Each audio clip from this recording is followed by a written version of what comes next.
This is an honor and a privilege. I mean, I do what you guys do. I'm an advisor. I'm a trusted advisor. That's what I do. And I get to work with a lot of executives, but I also get to work with a lot of students too. I mean, one of the biggest areas that a lot of executives, sometimes they want me to talk to their kids, and that is a real, that to me, that's a real honor. So when somebody says, hey, could you talk to my son or my daughter? I say, sure. That would be great, but I'm not going to be spending a lot of time with your son or your daughter, because if I say something that you don't like, then maybe you're no longer my biggest customer. So you gotta be somewhat careful as far as that goes. But York is my, I went to York many, many years ago. A lot of people ask me what I majored in. I kind of would say I probably majored in hockey and beer, but I did get a degree, and I'll talk a little bit about that today too. But it's great. I speak at lots of colleges and lots of universities across Canada and the US, and for me, the energy is always amazing. I love your energy. I could feel your energy earlier this morning. I like your shout-outs. If you want to shout out a little bit for me, go for it. I'd love to hear one right now. Let's hear a shout-out. Yeah, that's good, guys. No, that's good. That gets me a little bit juiced. But as I said, I am a trusted advisor, just as you guys are. Now, the bracelet I put up there, I have a bracelet.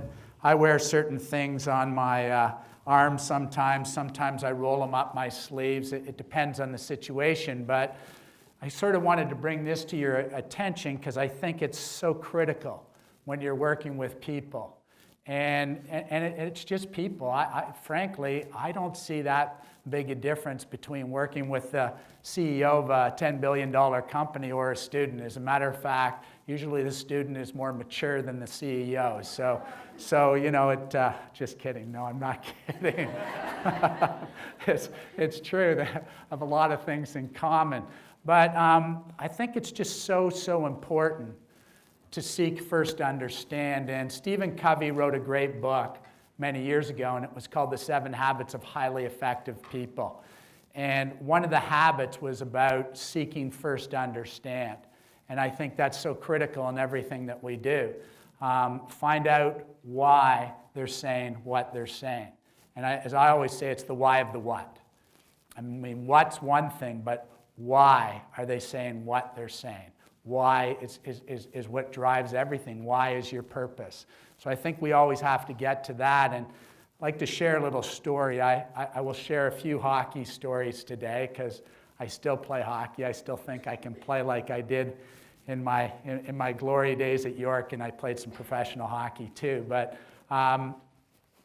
in guys' dressing rooms, it's always interesting. I like to play hockey. I play in a few men's leagues, but I like to play hockey. The most fun is in the dressing room because lots of stuff goes on. By the way, guys don't say much. You can be sitting beside some guy for 10 years and you still don't know much about him. You know a lot about sports scores and stuff like that, but as carefully as I can put it, we don't go too deeply. We don't go too deep. But this one situation a few years ago, it was when Lance Armstrong, and I've worn this bracelet for many, many years. And as you know, Lance Armstrong won 7 Tours de France, and then, they went through the whole drug situation, and, Oprah called him out. And when Oprah called him out, a lot of people were sort of disgusted with Lance, and it sort of is what it is. I'm not going to get into, that side of it, but the bracelet part of it was much bigger than Lance. I mean, they sold about 80 million bracelets, and at $1 a piece, they raised $80 million for cancer and cancer research. I think that's pretty powerful. So this one morning when the whole team was sitting in the dressing room, one of the guys in the dressing room, this was just after Oprah had sort of called Lance out and said, you took drugs, you cheated, and they had stripped him of his 7 Tours de France. And this gentleman in the dressing room, I'm not going to name anybody, but is very prominent in the banking industry and very careful usually. And on this particular particular day, he looked at me and he said, you have a Lance Armstrong bracelet on. And I said, yeah, I do, and I'm quite proud wearing it. And he goes, well, you should take it off. And I said, well, why? He said, you should take it off. He's a disgrace. You shouldn't be wearing that bracelet. And I said, be careful. And then all of a sudden, the whole dressing room got very, very quiet, because all of a sudden these two guys were engaged in a fairly serious conversation. It went from being the nice guy, and I'm going, no, be careful. And he goes, well, why should I be careful? I said, because you should probably ask me why I'm wearing this bracelet. And he goes, well, okay, why are you wearing this bracelet? And I said, because 3 years ago, we buried my sister. We buried her, and she has the bracelet on when we buried her. I will never take the bracelet off. That's our connection between me and my sister. And all of a sudden, he looked and went, oh, man, yeah, this wasn't a good one. It wasn't a good one. And he just goes, I'm so sorry, I'm so sorry, I'm so sorry. But it's the power of the why, right? Why? Why are people doing what they're doing? And so there's a little more to the story, but a little later, right after our hockey, I went for a haircut. And I'm sitting in the chair. The lady who does my hair, we're talking, and all of a sudden my phone goes off. And I said, I actually want to take this call. It will be pretty quickly. I know what it's all about. And it was him. And it was this person saying to me, and I said, just let me take this. And I told her the story too, and she thought the story was kind of interesting. I said, it's okay, it's okay. I'm so sorry, I'm so sorry. It's okay, okay? I understand it is what it is. And he said, I just want to tell you a story. I said, yeah, okay, fire away. And he goes, have you ever read the book, The 7 Habits of Highly Effective People by Stephen Covey? Ironically, I already talked about that book today. And I said, as a matter of fact, I didn't just read it, I studied it. And he said, okay, well, I'm going to tell you the story. And I already had an idea of the story he was going to tell me. It's a pretty powerful story, though. It's a story of a man, he's in New York, and he's on the subway with his kids. And they're going from station to station, and the kids are really rowdy. They're crazy. They're running all over the place, and the father's not doing anything about it. He's just sitting there, and the kids are causing all sorts of commotion in the subway, and people are starting to get upset with his kids. So finally, after a while, somebody comes up to him and says, you know what? Enough. Enough. Your kids are causing all sorts of commotion. Can't you do something about it? And he goes, yeah, I could, but, they lost their mother this morning, and, I wasn't really paying attention. Again, what's the why? What's the why? I mean, that's what it's all about, isn't it? As trusted advisors, the why. Because it's the why of the what. You can't just think about what's going on. I'm going to talk about you because I think it's so critical. And I'm not going to promote my book today. Yes, I am. But yeah, this is, by the way, you can pick up my book after. I'll be around for the break to sign books and personalize and whatever you want to say in the book or whatever. But this book's called G3. I'm big on threes. And I think when you present in threes. People learn in threes. Threes is rhythm. That's why in my first book, it was straight A's, attitude, aptitude, action. This book, the G3, the first G in the book is, how do you be the best you? How do you get really, really good at you? And I'm going to spend most of my time there today. Part 2 in the book is all about leadership. And leadership is just influence. Everybody in this room is a leader. It's about influence. It's not about title. It's about influence. Part 3 in the book is all about, most people would call it networking. I call it net giving. It's the attitude of what can I do for you? And if you go into a situation with the attitude of what can I do for you, how do you think it's going to go? I know how it's going to go. It's going to go well. Most people go into situations with, what can you do for me? That's called take. What can you do for them? How can you make an impact? So I'll put this book down. It is available. I like to keep things in my hands. But we're going to spend a lot of time on you.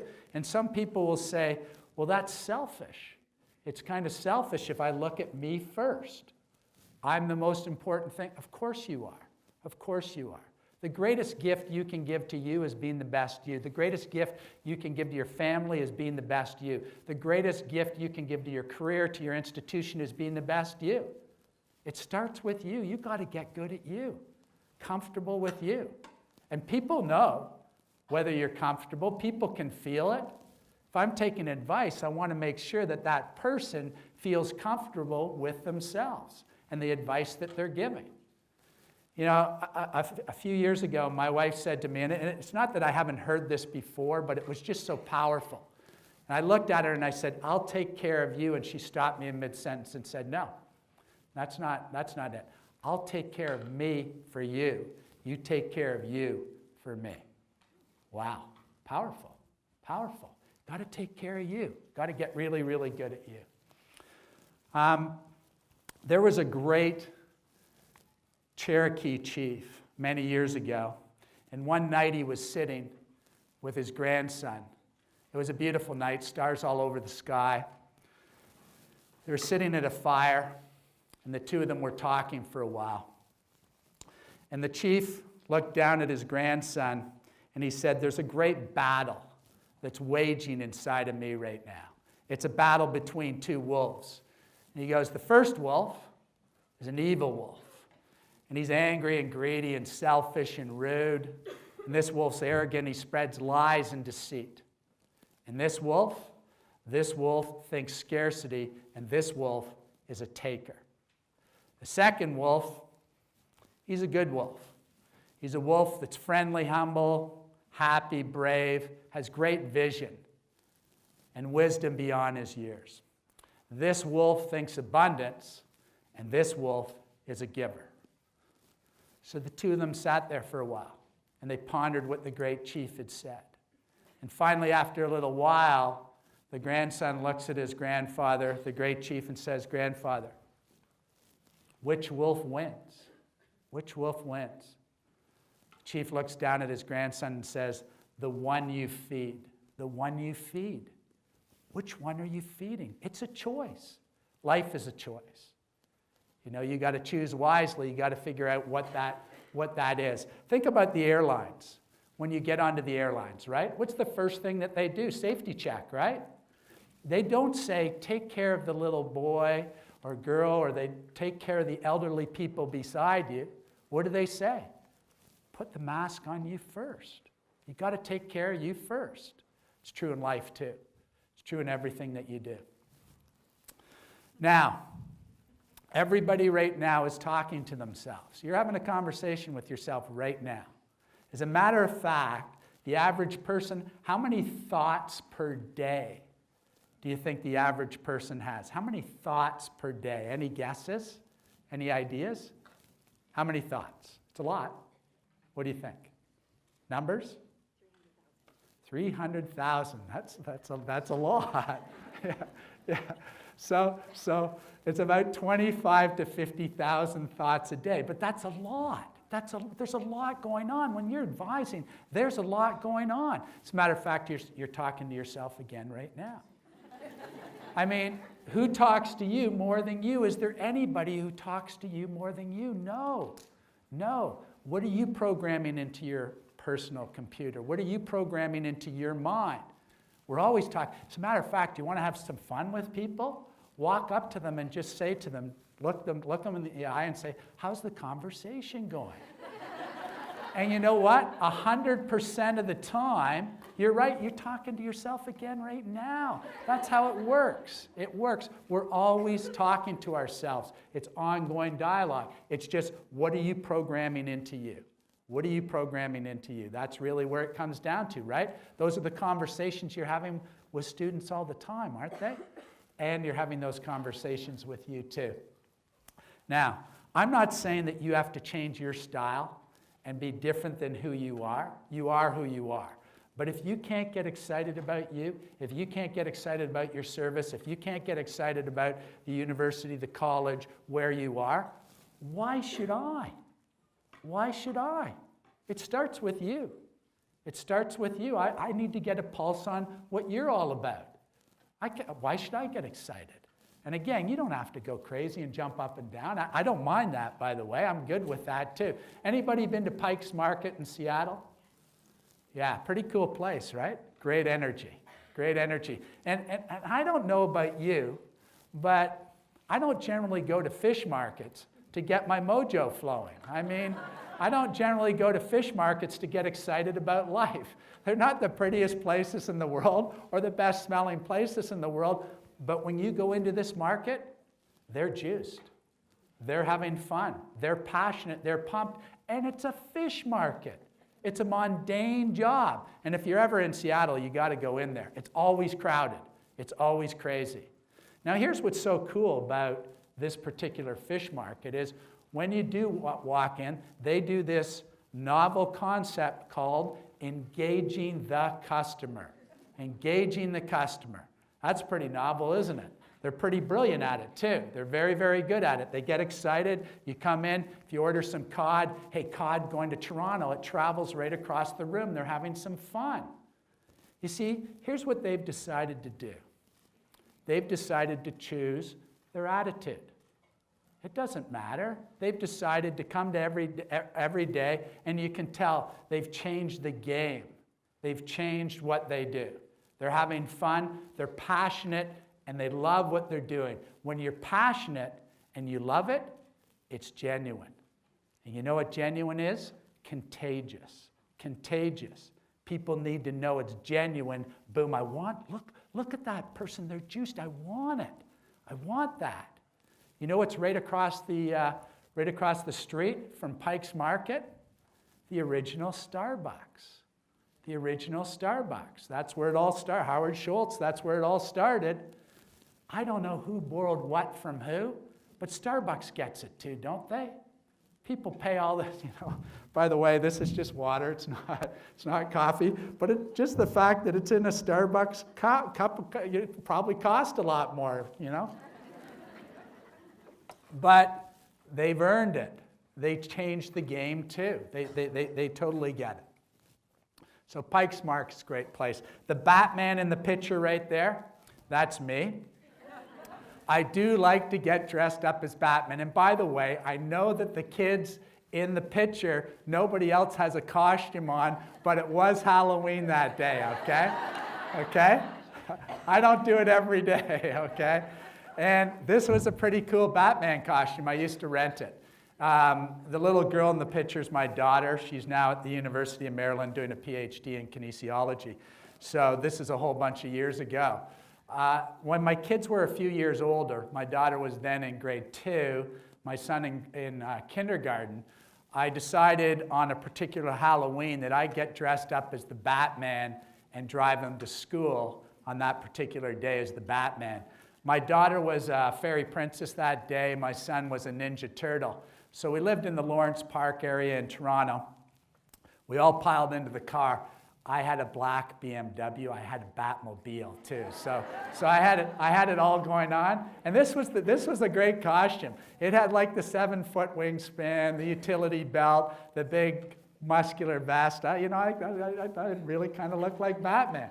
So we got into the car. We drove to the school. I figured it would be a quick drop off with the kids, and I'd be out of there. So I get out of the car.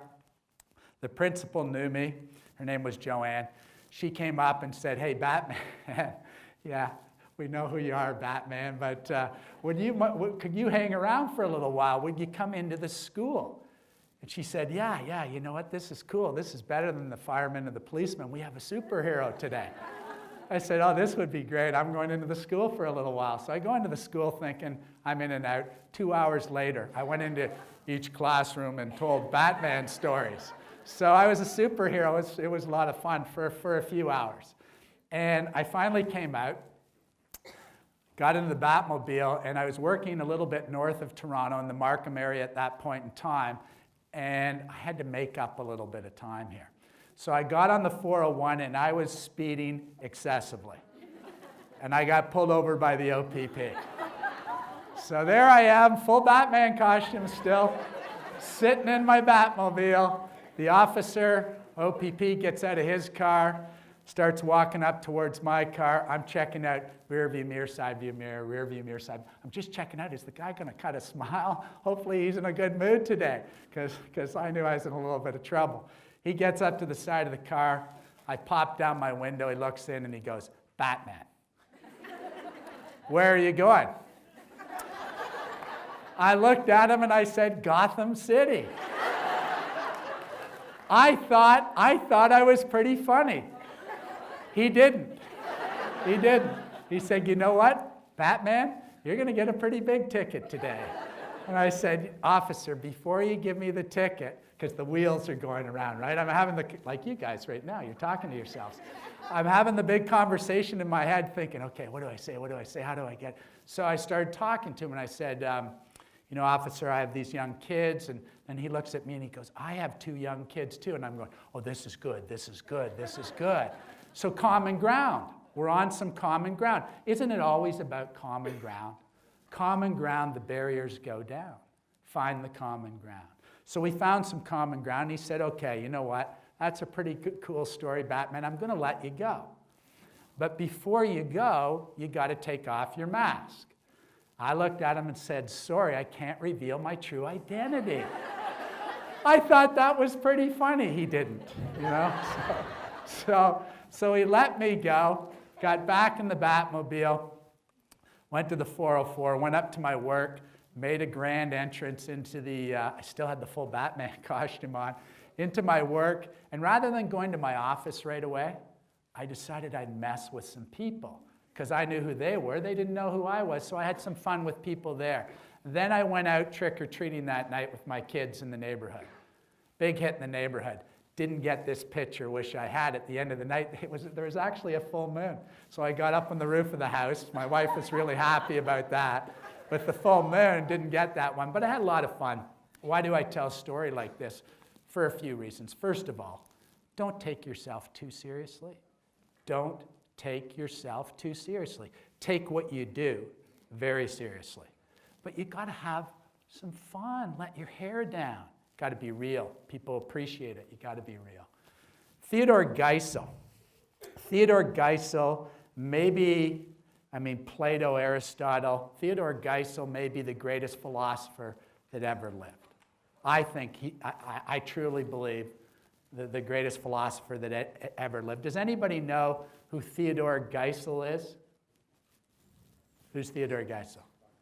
Dr. Seuss, Dr. Seuss. And maybe the best book, this one's pretty good,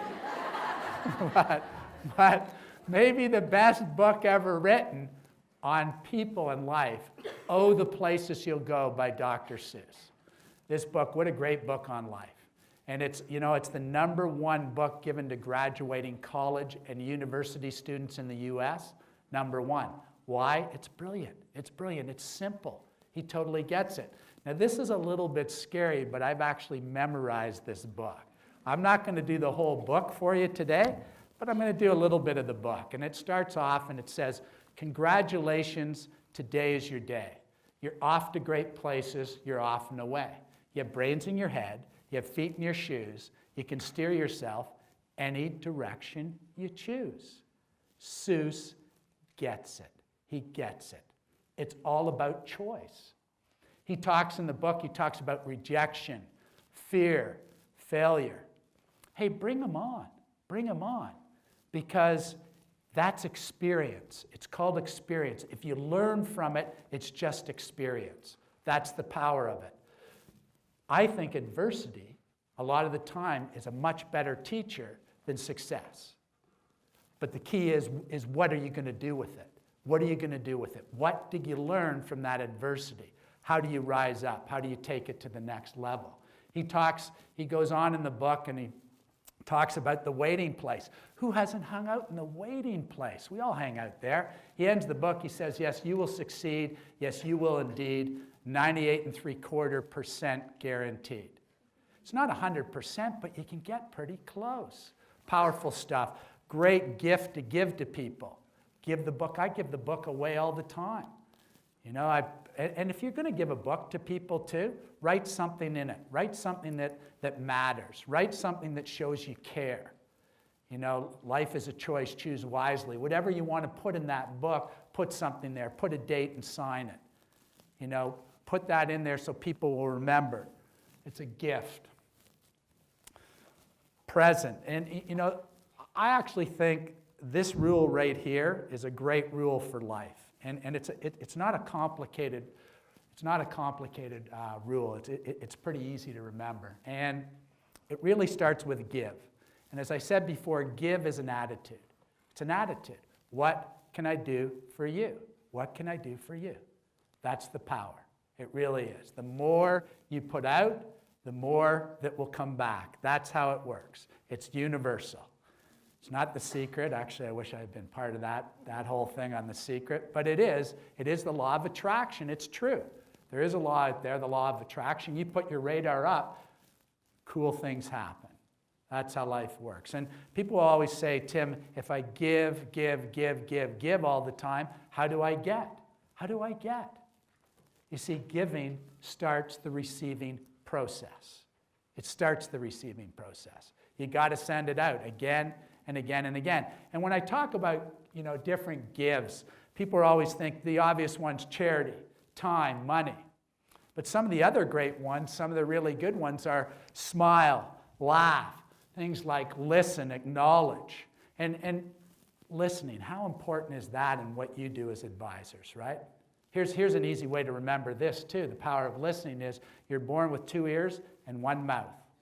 Use them proportionately. As a matter of fact, double up on the ear quotient and listen 4 times as often as you speak. See, people are always saying, hey, I'm speaking, I control the situation. Au contraire, that's not true. The person who asks good questions, great questions, and listens controls every situation. I can get you to say whatever I want if I ask the right question. And is it better coming from them or you? Are people going to be more engaged if you ask the right questions and get them to talk to you, or if you tell them how life works? Ask. Ask great questions, you get great answers. The leaders I work with, it's all about asking the right questions. Really comes down. And, you know, other areas, compliment, being genuine. These are the gives. These are the powerful gives, and that's where it all starts. How do you go me to we? Well, me to we is simply when you get others to join, when you ask others to join, it becomes we. And as human beings, we are pack animals. We're pack animals. That's what we are. We literally are pack animals. We work better as a team. We work better as a group. This is a really good example of that. That's the power. And you know, until 10,000 years ago, when we had this thing called the agricultural revolution, and we could mass produce food, we hung around in small groups for millions of years. That's what we did. We were hunters and gatherers in Africa for most of that time. We're never in big bands. We were in small groups. That's our DNA. That's how we're built. That's how we work best as a group. We are pack animals, plain and simple. There's a great book called Younger Next Year. And there's both a male and a female version of that. It's a brilliant book. And it's all about that. It talks about the science. It talks about how you take care of you. And it does it really, really well in layman's terms. Brilliant, brilliant book. I talk a lot about books. I mean, you know, first of all, let me ask everybody in the audience, does anybody in this room work with people? Yeah? Just a couple of you? Yeah? Yeah, just a few of you. So our books, do any of you read books? Yeah? Yeah, it's powerful, right? How do you invest in this, your mind? Whether you listen to audio, whether you read them, or whatever you happen to do. And by the way, in your car's just a university on wheels, isn't it? You should be programming into your brain when you're in your car too. I do both. I like to listen to music, but I listen to audio all the time. TED Talks, click into TED Talks. They're fantastic. You can listen to the best speakers in the world about any subject you want. And they're the best speakers in the world. That's good. That's a good thing. So connect with other people. It's not So often you get I, and I deal with leaders all the time, and they're always talking about I, and I change all the I's to we's. It's about we. It's we the institution. How do we work together? Us, our. It's your language. You know that. What kind of language are you using when you're talking to people? The us, the our, the we. That's not connecting. That's not connecting. That's not what it's about. That's not how you connect. Engagement. I'm big on 3s, as I said before. I could go through the whole alphabet for you. The A's are attitude, aptitude, action. When I get to the B's, I say people should be on time, they should be prepared, and they should be present. My C's are right here. Candor, care, connect. Candor, care, connect. I love when people are straight with me. Net it out, please. Please net it out. The best people I've worked with, the best leaders, have candor. But we know this too. It's not just the what, it's how you deliver the what too, is it not? And these 3 C's are totally interchangeable, aren't they? If you want to connect with people and show you care, it's candor. But it's how that candor's delivered. It's always how it's delivered.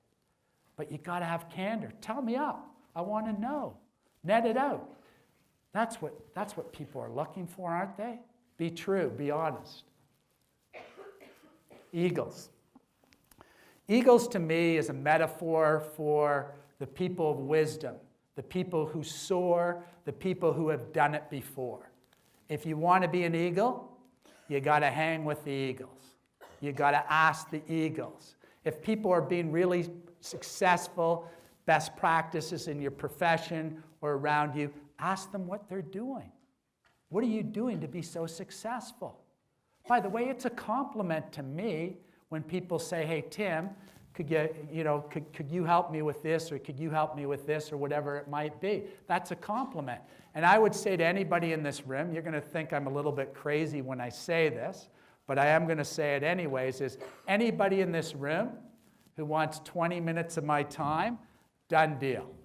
Done deal. You're going, wow, if everybody actually took you up on this, you'd be in big trouble. Don't worry, it's not going to happen. That's not how it happens, okay? The people who take me up on that are the people who I would call eagles or whatever. I'm not going to go on too long, because if too many of you take me up on this, I am in trouble. Now, I'm not going to probably come to you, and it's probably not going to happen right away, but I'm happy to do that with anybody in any situation, okay? So, I would always put that out there. That's one of my gives. So here's the thing about eagles. Whatever you want to be, see, do, or have, somebody's doing it now or they've already done it. Go and ask them. And if they're not going to help you, guess what? They're not eagles. Eagles get, give. They get, give. I'm not going to beat up ducks here. I'm not an activist or anything like that. But if you want to hang out with ducks in the pools of mediocrity, go for it. But I would want to soar with the eagles, find the eagles, hang with the eagles. Preparation equals flawless execution. Truly believe that. You need to be prepared. You need to always, always, always be prepared. That equals execution. Does practice make perfect? Does practice make perfect? No, yes. Practice makes permanent. If you're practicing the wrong thing, you just get really, really good at the wrong thing. So you got to make sure you're doing the right things, right? So practice doesn't necessarily make perfect, it makes it permanent. Another one of my stories, I'm obviously telling a few hockey stories today, but after York University, I played junior hockey, I played at York.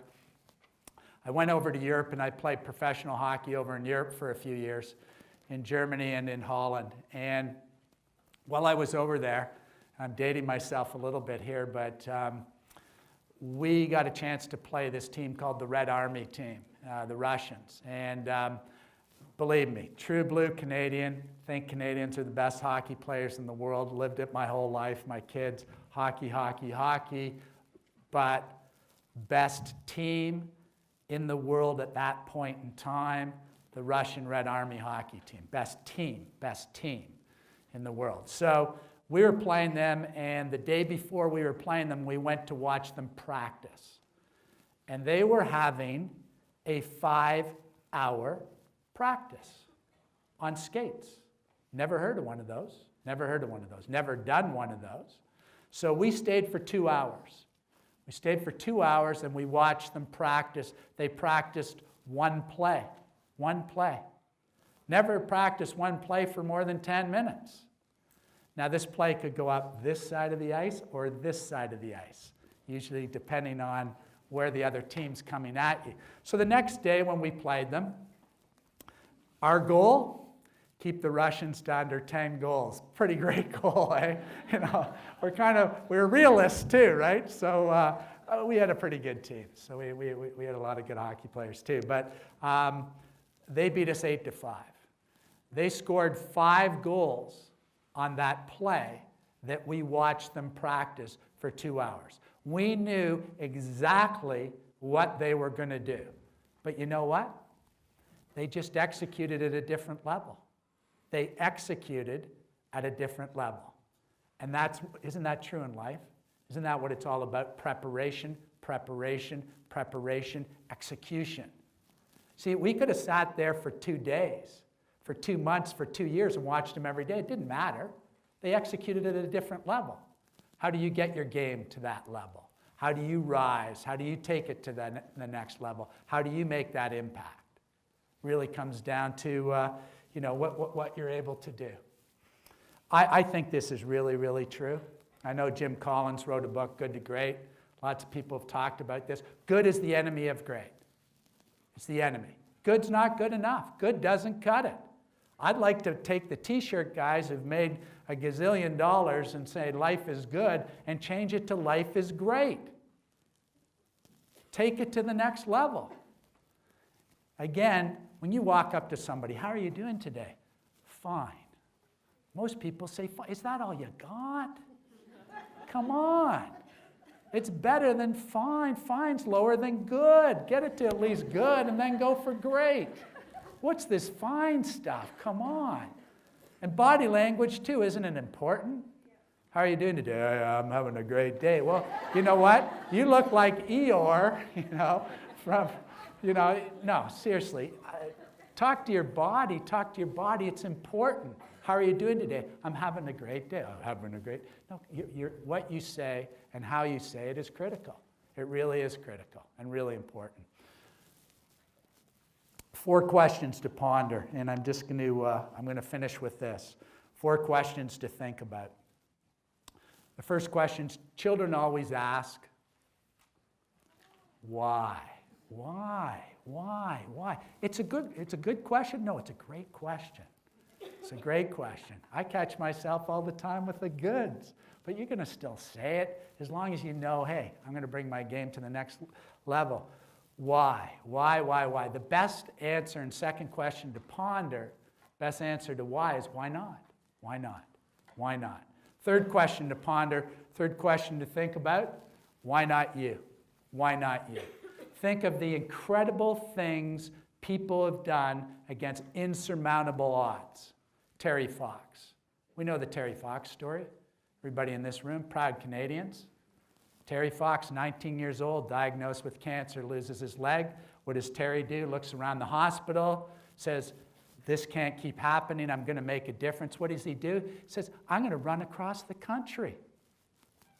What? You've got one leg, Terry. No, I'm going to run across the country. And you know what I'm going to do too? I'm not going to just run across the country. I'm going to do a marathon every day. Well, he did for 135 days. The only thing that slowed Terry down is the cancer spread and he died. If you ever get a chance just outside of Thunder Bay too, to see the Terry Fox Memorial, it will bring tears to your eyes. It's brilliant. And it's an incredible, tribute to Terry. Rick Hansen. And I got the privilege of hanging out with Rick Hansen at We Day last month. He's incredible. Think of that one too. It's a teenager, he's on the back of a truck, falls off, big piece of equipment lands on him, paralyzed from the waist down. What does he decide to do? He goes, hey, you know what I'm going to do? I'm going to go around the world. I'm going around the world on my wheelchair. What? Come on, what are you thinking here? Well, he did. He went under the Eiffel Tower. He met the Pope in Rome. In the picture there, he went partially across the Great Wall in China. Pretty crazy stuff. Let me tell you about a few of my heroes too. The one in the bottom there, his name's Harry McMurtry. I grew up with Harry. He's a few years younger than me, played hockey with him. At age 43, Harry and I were out playing hockey. I went up to him and I said, you know, this is a whole bunch of years ago, but I just said, you know, you don't seem to be really on in your game right now. And I said, what's wrong? What's going on? I've noticed over the last, month and a half. And he goes, well, Tim, I have to tell you something that nobody else knows. I said, well, what is it, Harry? You know, he's a successful lawyer, doing really, really well. He goes, I have Parkinson's, and I'm only going to be able to play probably the end of this year, and then I won't be able to play anymore. So fast forward to last year, Harry, who's a lot like Michael J. Fox, same symptoms. I lost my mom to Parkinson's, so it's close to me. Harry walked from New York to Toronto. Harry has a hard time walking 100 feet. So 500 miles for Parkinson's, pretty cool.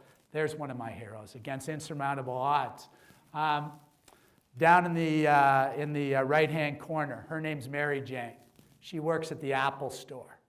So I took this picture because a few weeks ago, I love Apple. I love Apple everything. Apple iWatches. I have earbuds. I am Apple. You know, I don't have an Apple computer. My daughter says I'm crazy because kids, you know, these days are saying, hey, you know what are you thinking, Dad? Like, you need a Mac. I go, no, I still like my PC, but I love Apple. Apple's brilliant. Everything they do is brilliant. So I am, I love listening to the music. Well, I won't go on and on about Apple. But her name is Mary Jane. I go into the Apple store, and you guys have probably been in Apple stores. They are like way cool, right? They're very organized. They're quite brilliant. You walk in. You know, they tell you when they can see you, or you make an appointment or whatever. So they put me over at this table, and they had to do some upgrades on my iWatch and my iPhone and stuff like that. I said, great. And all of a sudden, Mary Jane came up. And I noticed just before she got to the table that she was sign languaging to other customers. And so she came up to me, and she took out her iPad and started writing down and said, I am deaf. Is it okay if I work with you? And you know, my inside voice, my first reaction was, things are going to be slower. Should I get somebody else? And I all of a sudden went, smarten up, Tim. Smarten up. Give your head a shake on this. This is a gift. This is a total gift. So first of all, I'm not the quickest on the pad anyways. I'm not a really good typist, put it that way. So I sat there with her, and she walked me through, and she blew me away. And I asked for the manager to come over, and I said, good for you guys. Good for you guys. This is diversity at its finest. By the way, my daughter down at the University of Maryland, she's originally she was doing her PhD in kinesiology, was prosthetics, so artificial limbs, artificial intelligence. But she's now, diversity is a big part of it. When I told her this story, it blew her away. So I sat with Mary Jane for nearly 2 hours. She was incredible. It was such a gift. It was such a gift to hang with her.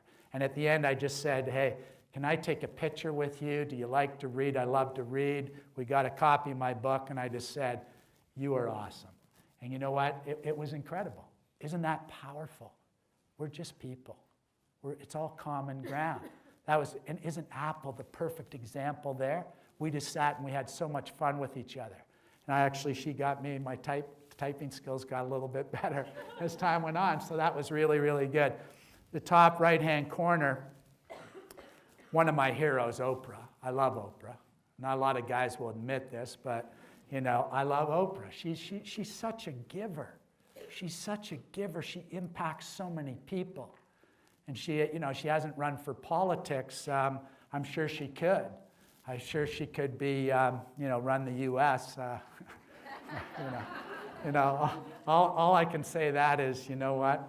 You elect a clown, you get a circus. I'll leave it at that. But it is what it is. But Oprah's incredible, and she's very moving. So in July of this year, my wife and I had the opportunity to go to Africa for 2 weeks.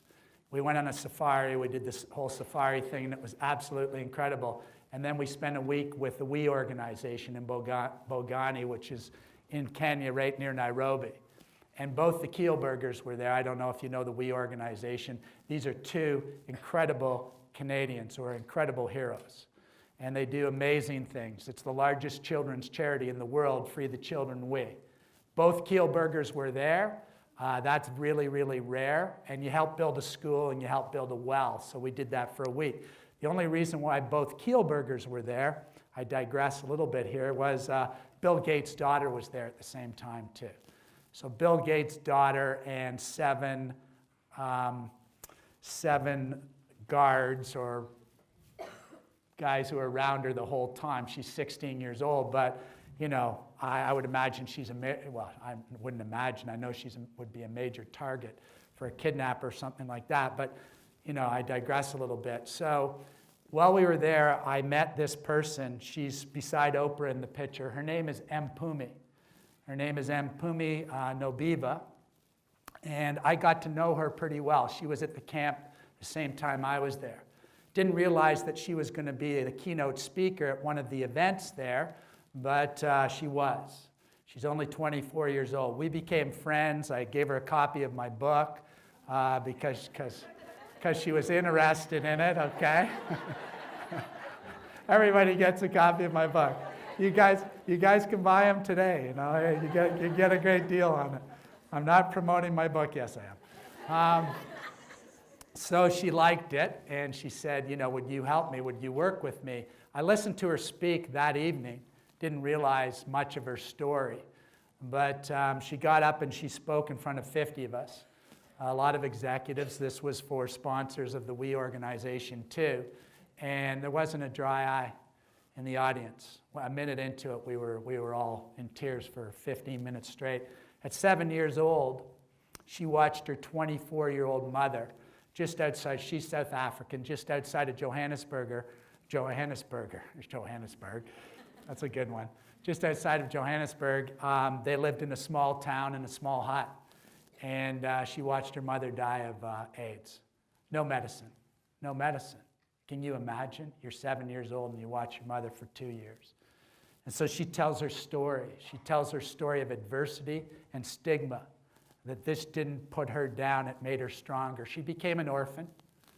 So her grandmother took care of her, but her grandmother had 15 children. It's kind of hard to do, right? So she worked her way through, and eventually she worked her way up, was a great student, and she got into the Oprah Leadership School, the first year of the Oprah Leadership Schools in South Africa.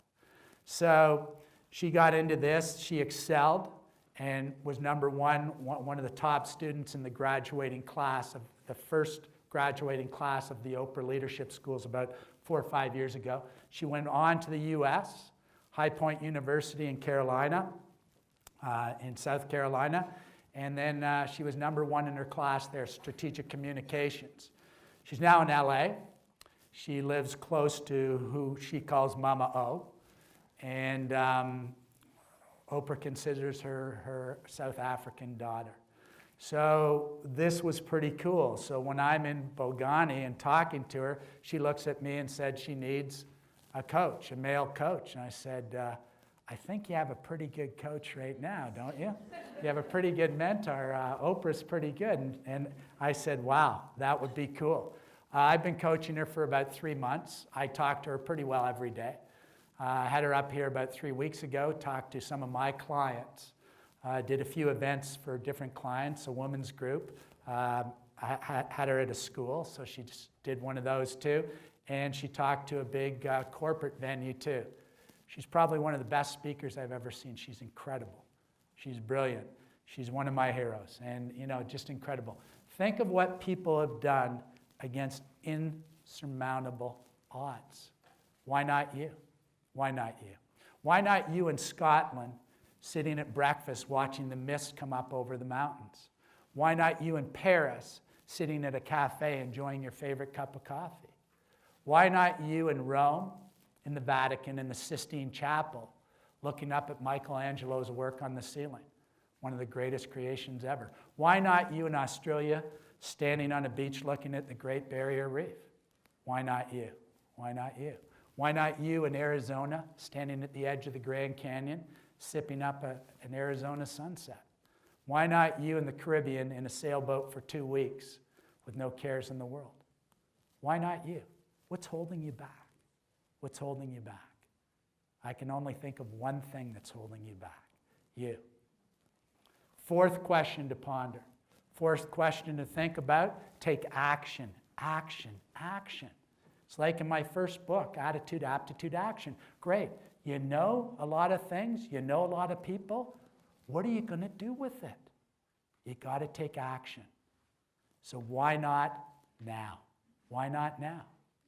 Let me just leave you with this quote. It's a brilliant quote. And it just talks about life as an echo.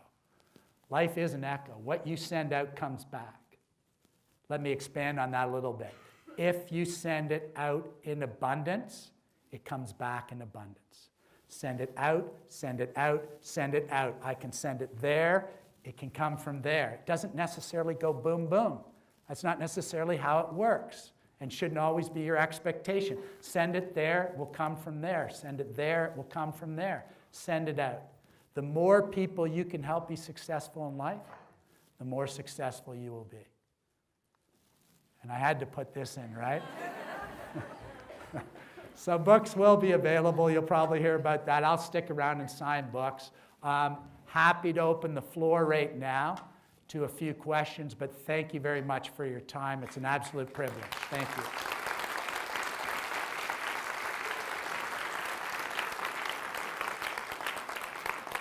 So questions, any challenges? Yeah. We deal with students and we advise students, and you've been helping us with that. As someone who advises executives, what do you find to be your biggest challenge? Well, as I said before, probably listening is a really, really big one. I think it's, and you know, I heard it earlier when some of the introductions were going on too. I think truly listening is very, very important. But balance is important too. I think when, as advisors, doesn't matter at what level, so if I'm dealing with executives or students, I think how do you, it's just like when executives, it always is, look, when you come to work, everything else doesn't stay outside the door. And I think that's true with students too. When they come to classes in school, it's not like they can all of a sudden zero in on that and that's the only thing going on in their life. That's not how life works. So I think a balanced approach is so critical because especially with executives, they pay a price.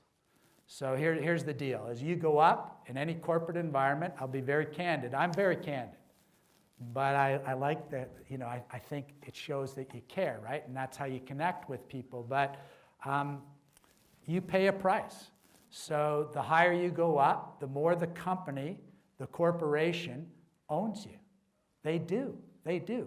Executives, and I know as rising up in a few companies, as president of a few companies, and I ran Skydome for a little while or whatever, your time, you don't get a lot of time.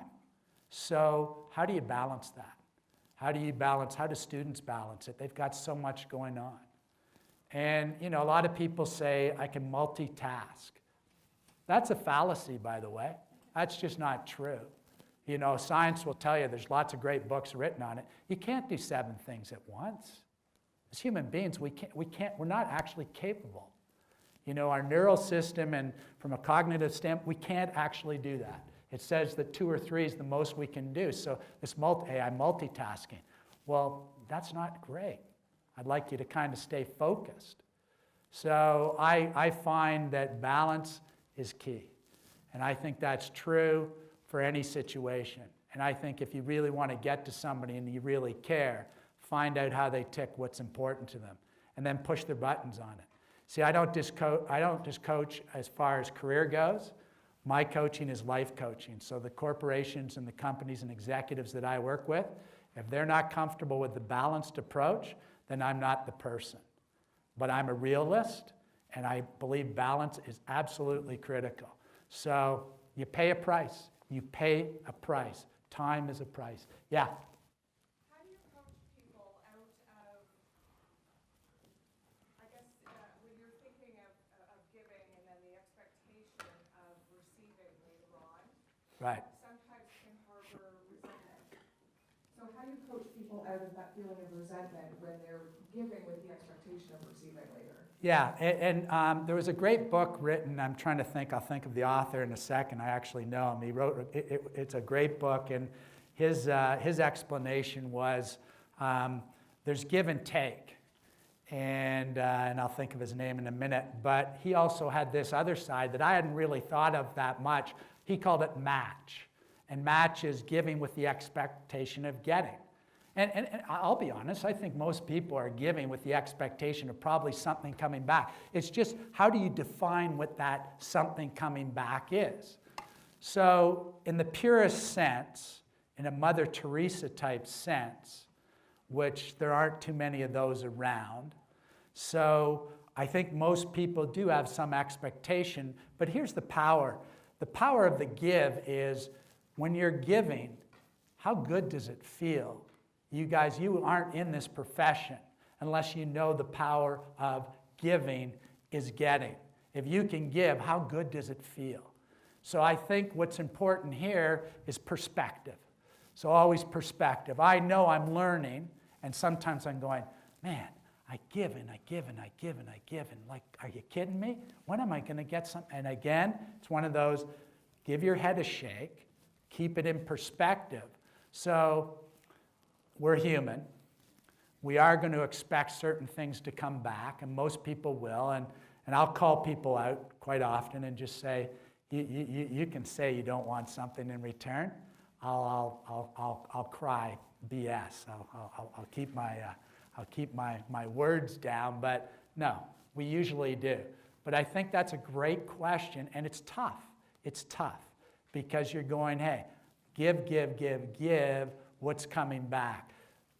Isn't the greatest gift, though, when you give, give, give, and then you see the impact of what you've done for that person? See, that's the true power, you know, and that's why when I talked about Pumi, and I don't want to promote her too much. Yes, I do. She's incredible. And talking to schools and millennials, she's 24 years old. She's a mini Oprah. She's incredible. She is the closest I can see to pure giving. And at 24 years old, the benefits are crazy. It's crazy. And yet, she's had a pretty tough life. You wouldn't realize it talking to her. She's so articulate and she's so brilliant. Again, she's got two really good coaches, great coaches. I say two, I'll say two. So, but that's a great question. Does that sort of answer it? Okay, great. Anybody else? Yeah. How do you measure success? How do I measure success? I would always kind of look at my kids.